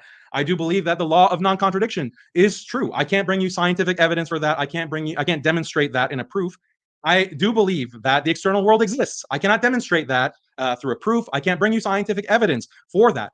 All of those things and much more. Basic mathematical truths, basic aesthetic truths, like eating human flesh is disgusting. That is a truth. And I will stand by that. But there's no scientific result that will say that that is true. But it is true. That is reality. We all have these universal truths that we abide by in understanding reality. But none of that has to do with scientific evidence. None of that has to do with having this kind of deductive proof. Yet it's still true. Yet it's still a reality. What the atheist does, and in general, not just Matt, the atheist says that, well, none of that is really real. And we don't need to talk about that. Let's just talk about what is scientific. But this is a drastic, violent limitation on reality that the vast majority of humanity, not only today, but throughout history, doesn't share. People don't have this scientific reductionist view of reality. So if you go back to the beginning of my opening statement, not the Mitch McConnell joke, which was really good, by the way, but if you go back to the beginning where I was describing things, in addition to talking about the nature of evidence and everything else, I think I specifically pointed out that there are things where we're not going to be able to point to empirical evidence. And I think I used morality as an example for that. So to suggest that I am tossing those things out is not remotely accurate. And I guess you just missed part of my opening. But my opening was about evidence of God, not about competing epistemologies. So I'm still waiting. Well, the difference is when it comes to morality, I'll stand up and say, this is true. And it's not something that I can doubt. If I doubt it, I doubt my reality. But your position, and you can correct me if I'm wrong, is that morality is something that we can't have objectively verifiable facts about. Our positions are not the same on morality. My position is shared by the vast majority of human beings. Like, no one even questions that. That's people's reality. I doubt reality. I doubt many things that I intuitively feel about reality. And yes, our view on morality is very different with something I'm sure we'll get to in a little while, which everybody's already aware of. When it comes to moral truths, or let's say the law of non-contradiction, identity, non-contradiction, and excluded middle, the foundations of logical thinking, are presuppositions. We can't demonstrate that they're true because you'd have to assume that they're true to try to prove they're false, which means they're not falsifiable. However, what we can do is demonstrate that they consistently seem to be inviolate. That means there doesn't seem to be anything that breaks those rules. But we don't have an exhaustive understanding of the universe. And so beginning as a practical, necessary assumption to say, I would like to reason, these are the foundations of reason that I'm going to begin with, identity, non-contradiction, excluded middle, and they continually, consistently demonstrate to be true and reliable and have never been shown to not be, it is a reasonable intuition or inference or presupposition that we should continue to use them until such time as somebody demonstrates, hey, we found a problem with identity, non-contradiction, excluded middle. And now you have to rethink whether or not you can use them as a foundation. But until then, it's like, you know what? I rolled a dice and I rolled it over and over again, and I calculated the probabilities, and this dice consistently conforms to the reliabilities. But it might be the case that angels are ticking the number that shows up on the dice every single time, and they're just doing it consistent with the probabilities that I understand. And any day now, that angel could just turn it to something else. So I better not, I don't have any foundation for probability. Bullshit. We have loads of foundation for probabilities. We have loads of reason to think that something is true. What we don't have a way to demonstrate is that it's impossible for it to be otherwise. Yeah, so how would you falsify the principle of non-contradiction? I just asserted, just literally said you cannot falsify. And how is it false? So it's not up to be falsifiable. Correct. So why do you say it seems to work, as if there's going to be a future point where it's not going to work and therefore it will be falsified? Am I speaking English? Was this a fair objection from I think so. Daniel? I think it was a fair objection from Daniel, right? Because there was a point when Matt did say, it'll keep working until there is a point when it doesn't seem. So it's a little sketchy. I mean, I do. So I think he should have said that this is. He should have said that this is a falsifiable intuition. It is falsifiable. Right? I mean, it isn't falsifiable, but what you can do is to see the consistency, whether it consistently gives the results that doesn't seem absurd. But then again, the falsifiability test would be to have the absurdities in our understanding of the world, basically using it, right? And this is the only world that, at least so far as we know, we are using that, methodology over here, or those principles over here, right? Mahdin, are you back? Seems like Mahdin. I'm here. No, I'm here. Right. I was on mute. Regarding the idea, yeah, that did sound a bit odd, because he said it seems to be like a hypothesis that we endorse, and it has practical usage and it makes sense and continues to work. until and unless we find a contradiction, a contrary experience. There's no reason to put it down. So that could be another way of justifying logic, in the sense that you can reduce logic down to just another justified true belief. It might be a bit circular to use it. There's a belief based on induction, right? Yeah, you can say it's a lot of like, but you can do that. First of all, you can ground logic down to merely natural statements of the universe. In other words, if we didn't have things like A is A and if A is A, then A is not B and stuff like that, what would we be doing? We'd be describing the world. The world, it could very well be that the world is such that it is just a logical world, and it is, right? If Matt Dillahunty is bald, then Matt Dillahunty doesn't have hair, right? And if Matt Dillahunty doesn't have hair, he can't be bald. It's just a tautology. What am I doing there though? I'm just describing Matt Dillahunty. And similarly, if I say Haqiqatjou is sitting next to Matt Dillahunty, and if I then say Haqiqatjou is not sitting down next to Matt Dillahunty, I've just contradicted myself. But what have I done also there? What I've done is I've described the world wrongly, right? In other words, through experience, through induction, I realize through natural descriptions of the natural universe, just like suns exist, trees exist, water exists, I also realize that there's this kind of metaphysical glue that holds reality together to give it coherence. And that coherence is something that we, through a language tool, describe as the laws of logic. But all I'm doing is through the law of logic, when I say the law of excluded middle, law of identity, and the law of non-contradiction, all I'm doing is describing artificial principles, right, to help me navigate this world. When in reality, all I'm saying is if a thing exists, then it can't be another thing, right? Well, duh. Exactly. Exactly. Yeah. That's all I'm saying. And if I'm doing that, then it all boils down to really just one problem. But where Daniel says that external world problem, the problem of logic, and so on. Well, no, it's just one problem. It might just be the external world problem. It's just the natural world, and the logic is just a part of that natural world, right? Logic is a language we use, just like, and mathematics also falls apart as well. Math is the same thing as well. They're just descriptions of the natural world. And until we find inductively an occurrence that shows in the world that indeed, actually, you can have two things at different places, right, whilst they are simultaneously one place, which is maybe in the similar. quantum realm. Exactly.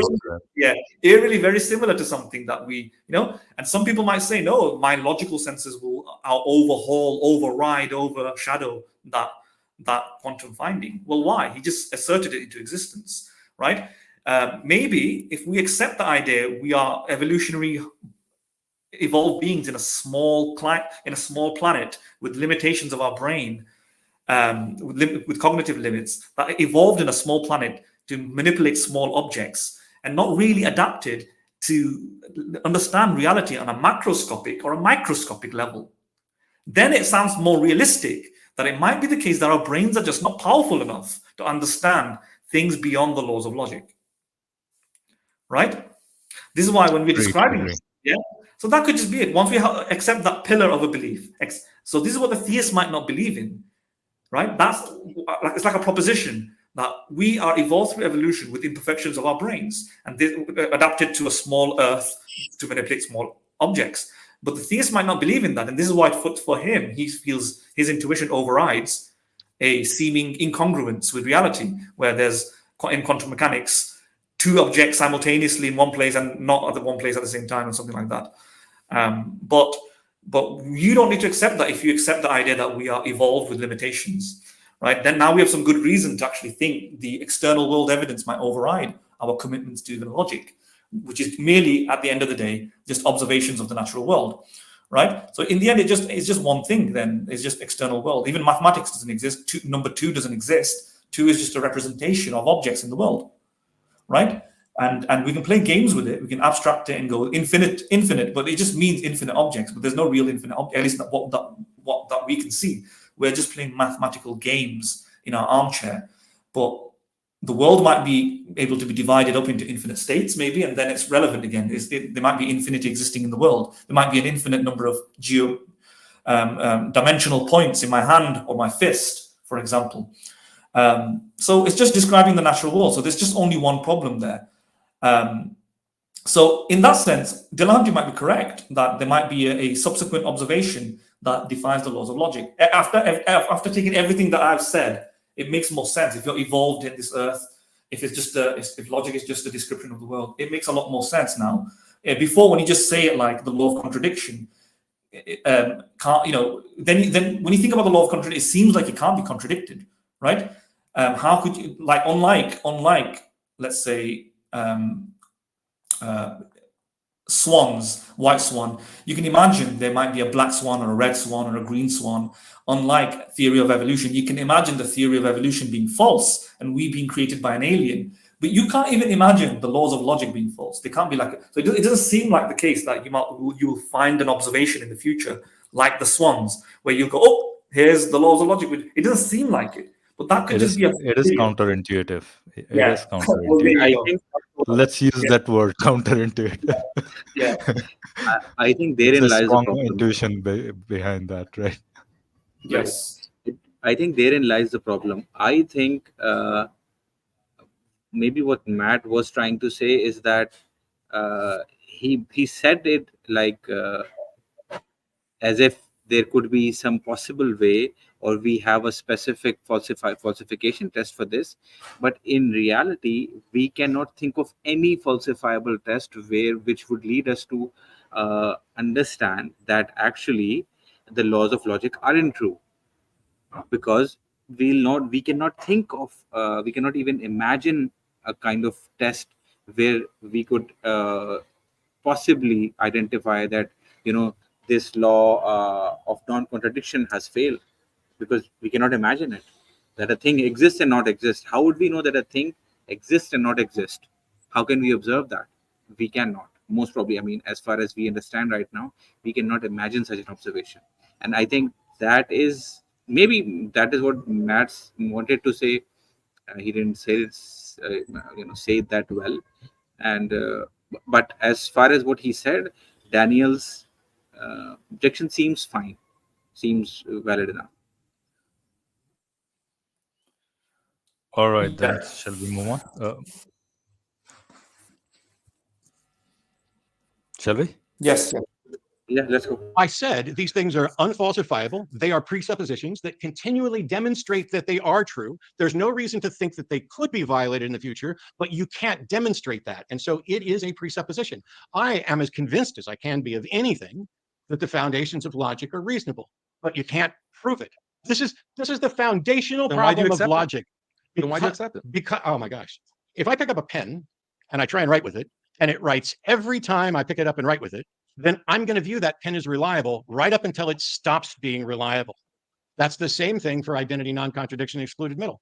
Those things have continue to demonstrate that they seem to be. And it's not an empirical thing. It's not an empirical thing. How can you demonstrate something that's not empirical? I didn't say. How can you demonstrate that harming someone is wrong? Like, is there going to be a future point where we discover, oh, actually, harming people for no reason is not wrong. It's actually good. It's not an empirical thing. Like, you're making a category mistake. Like, these are non-empirical things, but you're applying this empirical standard of falsifiability to everything. Hello, can you pause it? I did. Yeah. Sorry. Yeah, it's okay. So I just wanted to say, look, Daniel just did a shift from logic to morality. Morals. Yeah, that was a bit deceptive, because he's not. I don't think Dillahunty was saying anything about morals there. Right. He even earlier, like probably 5 minutes back into this this discussion, he did say, I'm tossing my morality on all those. Right now I'm not even considering those things. He did say that, right? So, but just Daniel keeps bringing morality and all those things into equation just to make it appear as if his case is really, really strong, which from a very neutral perspective seems really absurd, to be honest, because this is like the fourth or fifth time he has brought in the same thing back again, and then has been dismissed again by. You should talk about logic here. You should talk about logic, and he's trying to say it's not an empirical thing. Well, there are people who think it is an empirical thing. The philosopher, the renowned philosopher Quine, right? It was world-renowned 20th century philosopher of logic. He just thought it was empirical. He literally rebutted the foundations of the logical positivist philosophy.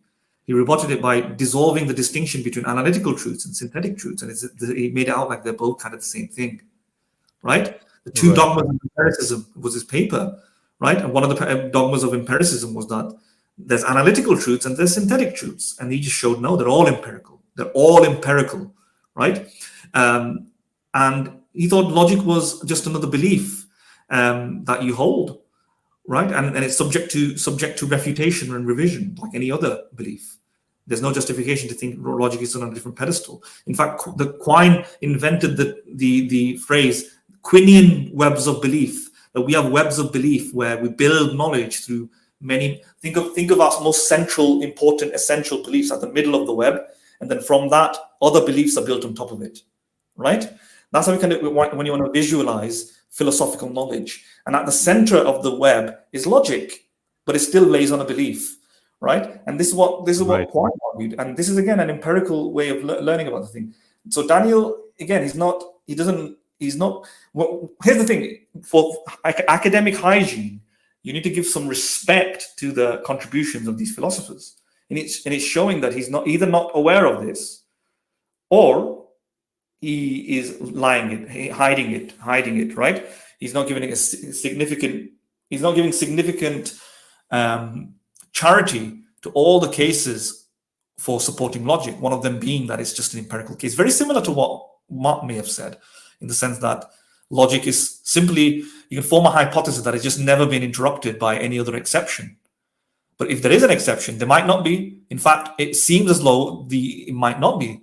You can combine your intuition for logic never being contradicted. Again, I don't think it's an intuition. You can say it's an analytical truth. Again, I don't even know what intuition means. Intuition seems like you just understand it without doing anything, no effort. Well, if I have to analyze something, then I am analyzing, right? Why don't I do any analysis when I think about the law of logic? Of course. Don't I perform some mental acrobatics? Of course I do. What do? I think about logic and I try to pretend it doesn't exist. But then when I try and do that, I realize, because I'm smart, and anybody else is smart who can do this, is that when we try to suspend the laws of logic and think it's false, we're already using the laws of logic, right? Exactly, yeah. Something like that, and therefore we're stuck. Yeah, but that's a form of analysis. It might not come to a truth or a conclusion that I can support, but I'm still analyzing. So why would I call this intuition, right? In fact, the logical positivists thought logic was an analytical truth, right? And then Quine came along and said analytical and synthetic distinctions don't even make sense. So they're all just synthetic, right? Whatever the case, nobody actually just said by fiat logic is intuitive, apart from, I think, Alvin Plantinga and certain theists. Right. Yeah. Who did you say said it was all synthetic? Quine. Quine, Thomas Quine. I don't know his Am I getting the right name? Thomas Quine, right? I don't know his first name, actually. It's W. Quine. W. Quine, I think. Thomas Okay. W. Quine, is it? Thomas W. Quine, right. Is it? I don't know. I mean, are you looking it up? Yeah, well, yeah. Yeah, just look it up and let me know. He should be a Harvard philosophy professor for analytical philosophy and logic. Okay, I'm looking. I've heard the name, but Thomas occurs to me. Probably I'm wrong. You let me know when you find something like that. No, I think it's Willard van Orman Quine, right? I think Okay. maybe way off. Yeah. Willard van Orman Quine. All right, shall we move on? Yes. Do you guys think we should stop here and maybe take a few callers in, or you want to continue and see how far we go? How far is this discussion gonna go for, by the way? I think it goes. This part goes till 1 hour. Mark. Okay, I think so 1 hour. some of the time, to be honest. Do you want to call it quits and just maybe have 10 more minutes? Let's call it quits, and then have maybe if somebody wants to join in and talk to us, maybe since we have a few viewers, maybe if they want to say something, what we'll do is we'll post the link. If anybody joins, then maybe we'll stop. Otherwise, we'll continue doing our review. What do you guys think? Yeah. I think. Let me just say something. Yeah. Sorry. Do you want to continue? No. I mean, I think I agree with you guys. So that's All right. Let me Right. just- I'm saying that we post the link. If somebody joins, then maybe once we finish whatever we are doing at that point, and then we can talk to the caller. And if not, then Yeah. we can keep continuing with our review. That's Yeah, what I let's was do- saying. Hmm. Mahdin, you okay? Yeah, no, I was going to say I might just spend 10 more minutes here, to be honest, because I did say before I probably need to go around, just after an hour or something, All right. If that's with you guys. You So guys can you, go if you want. I'll just spend 10 more minutes. If that's all Okay, right. let's post the link, and then if somebody joins in, all good. And if you want to leave early, maybe you can leave, and maybe we'll shut down the stream. Let's see. Okay. We'll take the call then and there, right? Yes.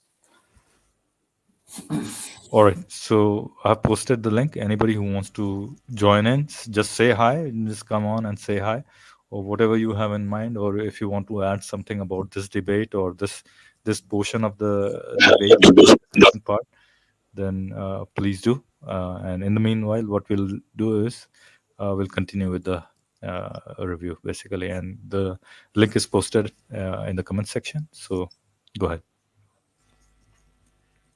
This is just a basic category mistake. So everybody pay attention to what's happening. This grandstanding is Grandstanding. ludicrous. Are you speaking English? I'm sorry. People understand me. Rewind it. I literally You had don't to say need the same grandstand. thing Just twice. answer the question. Your principle. Now this has become like two children fighting in a school bus, right? Something like that, right? It's like, oh yeah, you mocking me. Oh no, you mocking me. Hello, keep playing it. Right. You don't get to determine. You don't get to decide what Just question I answer the answer and what question. question I don't Yeah, I do. answer. Yeah, and I what's do. actually I'm happening doing it right here, now. you can, but you're an ass. What's Oh. happening right? Yes, you are. Oh, you're hurting my feelings. I know. All You're right. breaking my heart. Wait till we get to the Shall other we move problems. on? This So, part? so what's happening here is I explained it, and then I explained it again. And when he didn't have an answer, he instead tried to shift the topic to, is harming people wrong? Are we going to find out that someday harming people is not wrong? And then he shifted that topic to, is harming people for no reason wrong? When that's not the subject of this debate, it is not the subject of this hour debate, and it is not what we were talking about. Are you going to be able to stay on topic and eventually present some evidence of God, or are you going to keep grandstanding and deflecting and pulling up topics that we weren't talking about? So if you apply the standard of falsifiability, that's exactly what's in question. That's what the whole opening was about, questioning that standard of scientific evidence is the arbiter of truth. You haven't addressed that at all. You just grandstand to the audience, and then you keep saying that, well, we don't have evidence for God. Yes, I know, that's the question. That is the debate topic, but we're trying to analyze, what does evidence actually mean? What are standards of evidence that are required? I say that intuitions that human beings have universally from childhood are evidence for God, insofar as we can understand truth, insofar as we can understand reality. That is evidence. You don't accept that as evidence. And you say that, well, this is not objectively verifiable. And I ask you, why is it not objectively verifiable? You say, well, this is not something that's empirical or scientific. Why would we ever accept this? And then I say, well, what about all these other things that you accept, that you seemingly accept, but they don't have that standard of proof, yet you accept them? Do you accept that there's an external world? Do you accept that harming someone for no reason is wrong? Do you accept that, even though you don't have any empirical proof? So why won't you accept that God exists? So I was just accused of saying, why would we accept it if it's not empirical? When I just finished explaining that identity, non-contradiction, excluded middle are not only not falsifiable, but are an example of the thing I highlighted at the... Hi, I'm Ankush Singla, founder and instructor at Coding Ninjas. And I'm here to introduce you to beginning of my opening about things that are not based on empirical evidence. I didn't address the question at all about whether or not I think there's an objective world that we're experiencing. So Daniel is arguing against a fictional straw man of me and still presenting no evidence of God. You accept law of non-contradiction. Yes. Why? Where's the empirical evidence? Because where's the empirical evidence? As I've explained now 4 times. It's something that's not empirical. That's my point. Correct. So then there can't be any empirical evidence for it. Yet you accept it. I didn't say there couldn't be any empirical evidence for it, but that's not why I accept it. Are you going to let me answer, or are you going to talk over me again? I explained why I accepted it, because it continually demonstrates its reliability. And I also pointed out that I accepted initially as a presupposition, because there is no way to demonstrate identity, non-contradiction, excluded middle are always true, but there is a way to show that they are true in every example that we can come up with. You can do this with a simple Venn diagram to show that A, not A, and everything is either A or not A, and nothing is both A. Mahdin, are you saying something? No, I'm not saying anything. Okay, I'm not. I thought I heard some, feedback, and I thought didn't probably you say were saying- anything as well either, but I think, do you think Matt made another mistake over here? he Yeah, said I think he's trying to justify that law of non-contradiction with different examples, but he has to just say, okay, I assume it because it works, basically, and that's all we can do. It is justified basis on what Mahdin said probably a few minutes back or 10 Yeah, minutes. I think it's justified because it works. It works, basically. That's all you can say, right? And it demonstrably works, basically. That And would, yeah, that would, the same no, is no. not true with God intuition, right? I mean, you can But- hardly see it working in real life. Seemingly non-believing people can just go about their lives perfectly, fine without having those, beliefs. And you can say that pretty much. What I would say is that it's just saying that it works. That's it. Would irate Haqiqatjou more, because you'll need to explain how it works. Thing is, what Haqiqatjou's thinking is that when Dillahunty says it works, it seems like he's empirically producing the laws of contradictions themselves, right? So the law of contradiction, like an abstract principle, is being produced into the world or something like that. And that's the issue that I think if Dillahunty articulated it better, he would avoid. Yeah, he should say that these are conceptual tools that exist as language in my mind, but they're not merely subjective, right? Right. Because the law of contradiction is merely another way of saying A cannot be A, and A cannot be true and false at the same time, right? It's another way of saying that, but that is also an abstract tool. So even that can be further expressed as the following when we apply it to the real world to substantiate it. For example, a tree cannot exist and not exist at the same time. And there you go. There's the demonstration of it's a pattern that we see in nature. And once we do that, then it's no different from any other language tool. For example, the tree exists is also understood through language. The tree means that object over there. Exist means it exists there. It's a language, right? And if that is just merely empirical, then why can't logical statements be empirical as well? They're empirical just in the same sense of any other language. And therefore, that way, you could demonstrate that the laws of logic is simply descriptions of the universe. And it could very well be that they can never be the case that the universe will be metaphysically the case where the tree exists and the tree doesn't exist. Maybe that's the case. Maybe just that's the nature of the universe. It's like a universe. Maybe it can happen that same tree exists over there and over there as well, two different places. And why I'm saying that is because of quantum superimposition, right? Yeah. I'm just ignoring that for a minute. Yeah. Right. I'm saying if your level of understanding had your laws of logic been derived from that kind of an experience, if that kind of an experience were a day-to-day experience, then you could have said, oh, okay, a tree can exist over here as well as over there, and then two places at the same time. And then that would have become a de facto kind of a law of logic. Yeah. I mean, people could have said, but it doesn't make sense, right? It doesn't conform to logical thinking, right? But then they would have to make the argument why our logical thinking would supersede the external world's findings, right? At the best, we can be agnostic. Which one overrules which one? Does the external finding overrule our logic, or does our logic overrule the external finding? And it's arbitrary to say which one it does until you have another supporting belief. And I think that belief would be something like this: our minds are imperfect. Our minds evolved in a savanna a very long time ago to manipulate very small objects, and it's not adapted to quantum realities, right? It's not adapted to micro and macro phenomena. Once you accept that belief, right, and you think that belief is acceptable enough through our limited senses, because it's not a complex question, then complex questions such as the following, whether superposition and so on is does it have to conform to the laws of logic, or can we have a non-logical way of outlining it? And then you can make the argument that yes, indeed, we can have a non-logical way of outlining it. In fact, somebody might say that it still conforms to logic because the fact that the tree is here and the tree is there is also true. It's not false. So that's one way of making it consistent with our logical language tools. But that's a weird way of saying it. It's almost saying the law of contradiction supports contradictions. It's true that contradictions exist, right? So it's a weird way of phrasing it. But there are people, like, let me see, for people who are unaware of it and think the law of contradiction is just this kind of foolproof thing. I mean, even I have that thing. I make the argument sometimes law of contradiction is a foolproof thing. Well, there are various different philosophers who think different. Quine, for example, like I said, but there's another philosopher called Graham Priest. You can find his videos on YouTube.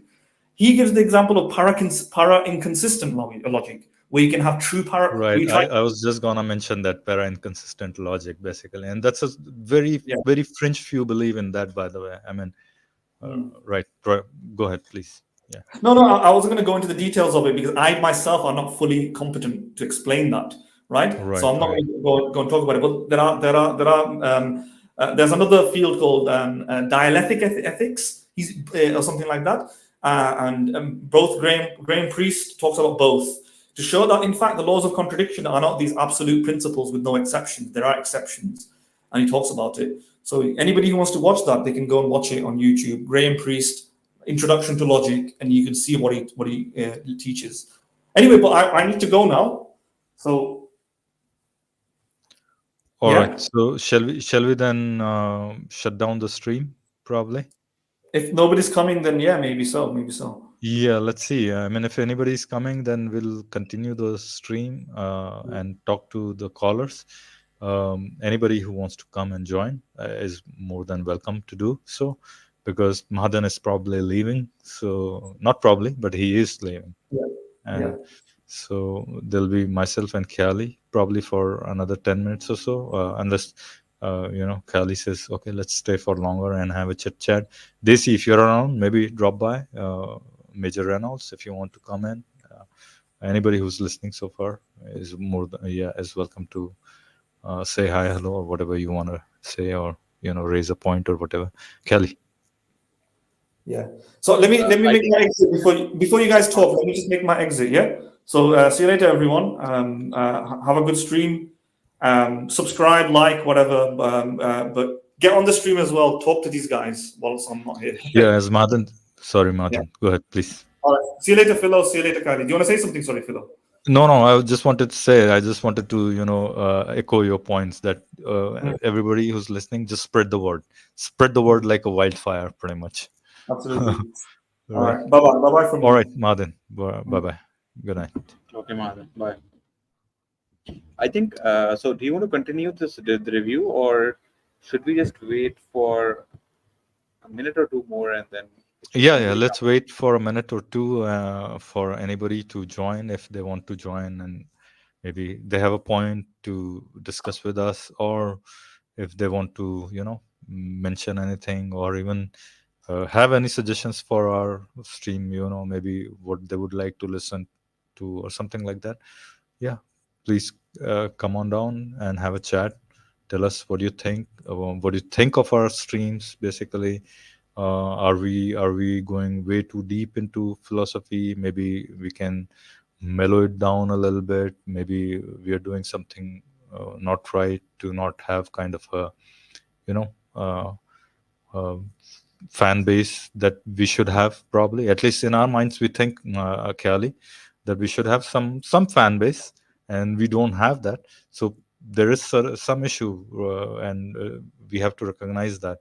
But maybe our listeners can tell us what we need to do. Maybe we could have some Hindi streams, maybe if they like, and I don't know.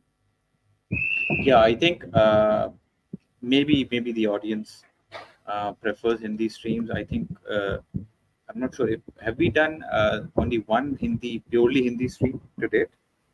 Yeah, we have only done one pure Hindi stream. I think we should do more Hindi streams, more frequently. Yeah. So I think maybe the audience prefers Hindi. I can understand that if our audience is primarily subcontinent based. I don't know. I mean, anybody who's listening, if they want to write and say if they are comfortable, can you tell us where you're from and what language would you like to listen to us, and what kind of topics you'd like to listen from our side or being tackled from our side, basically. So that'll be good, actually.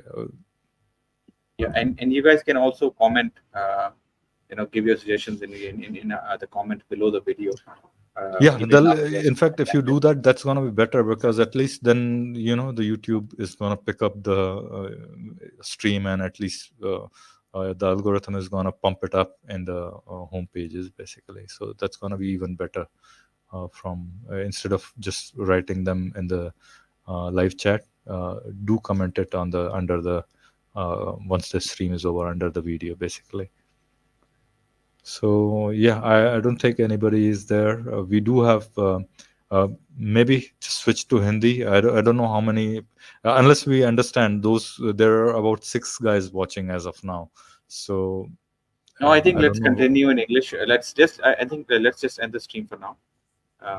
Since Let's just end the stream, and maybe we'll bring a stream in Hindi tomorrow. That's still maybe, yes, under it's still under thought. And then if we do, we'll post whatever, the thumbnail well before the stream starts. All right, Khayalie, what are you up to? Weekend going good? Yep, everything going good. Weekend just started, so hopefully it is relaxing time, basically. I'm not sure if I'll be able to relax, but I do have some things planned out. But yeah, I hope the things that I planned out go well. All right, great. You think we should? You'll be available for a stream maybe tomorrow if we do. Yeah, I think let's do it. Let's do a stream tomorrow, and I think let's cover. Let's do a rebuttal of Yasser, Mufti Wajdi's Logic 101. All 4 points that he listed in Logic 101 Part 1 and Part 2. So we'll just club them together and just have a response to, or maybe just have a response to his last stream, basically, right? Instead of, Yeah, I think if we cover the last stream, that should we will be able to tackle the first and second points that he made as well, because they do right stream, the second stream. Right. Yeah, let's do that. All right, so I think we should be done. Any last words before we close the stream, Khayalie? No, guys, just if you guys like our content, like and subscribe. We'll try to bring up. We'll try to continue bringing good discussions, good reviews to the best of our abilities. Yeah, definitely. I think, as Khayalie said, like, subscribe. I think we've been trying to hit that point home, basically, and I think we can't say it enough times, probably. But yeah, do like, subscribe, and comment under the video once it's over. And see you guys in the next stream. I think we'll continue. We still have a lot of ground to cover in this whole debate. I don't know how much of it we're gonna cover. Maybe we're gonna, once this is over, we still have Part 2 and Part 3. So maybe there'll be a point there where we might just wanna take it a little bit faster. So far, we are going a little slow. At this pace, we might have to do probably 10 streams on this, or on reviewing this. Yeah, so we'll probably try to avoid that. Maybe just finish it in another 3 streams or so, right, Khayalie? Yeah, agreed. All right, everybody. Thanks for being with us. Thank you, everybody. Thanks, Khayalie and Mahdin. See you guys.